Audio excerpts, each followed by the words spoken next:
Can't is not part of your vocabulary. If you just put your mind to it, you can do it. And you believe that? Yeah. That's the crazy thing is if you're never given limits, then you think, I can do anything. And if she could do anything, she wanted it to be this, what she saw her hero, Dominique Moceanu, doing on TV. There was just one problem. Jennifer was born without legs, a devastating birth defect that had led her natural parents to abandon her the day she was born. It bothered me to think that there was a little girl that was left at the hospital and she had no legs, so I thought she needed a family that would love her and take care of her. Sharon and her husband Gerald brought her home to the tiny town of Hardinville, Illinois. Population 50, they say, if you count the dogs and cats. They decided to raise her like they raised their 3 healthy sons, with no limitations and just one simple rule. Never say the word Can't. You said, I want to be a tumbler. You didn't have legs. Right. You kind of need those, most people think, to tumble. Well, think again. The girl who wasn't allowed to say can't was on her way to becoming a genuine gymnastics champion.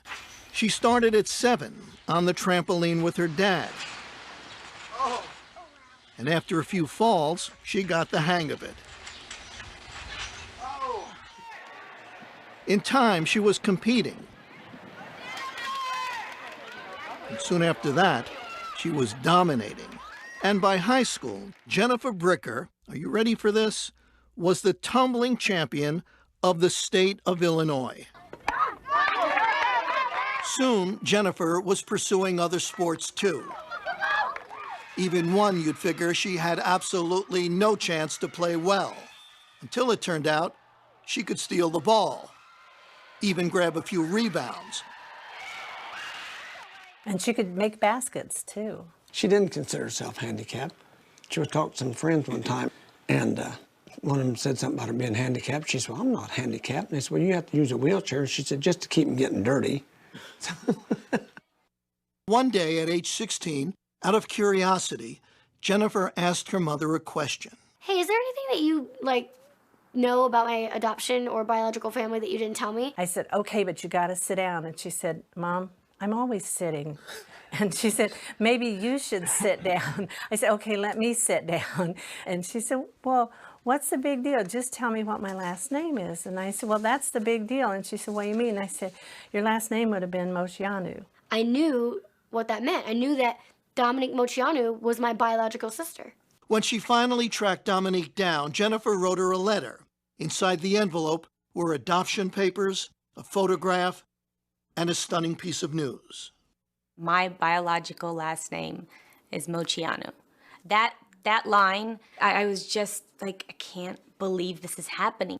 Everything was there. The evidence was there.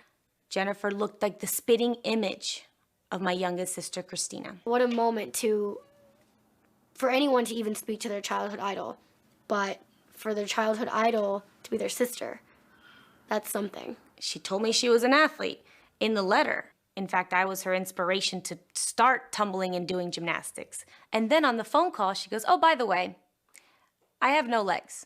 I mean, she's like, wait a minute, didn't you just tell me that you're an acrobat and you did all these sports? And I could just hear the wheels turning, and Yeah. And I said, who is this girl? Oh my gosh. How did she have this attitude to persevere in life and overcome every obstacle? And she's my sister.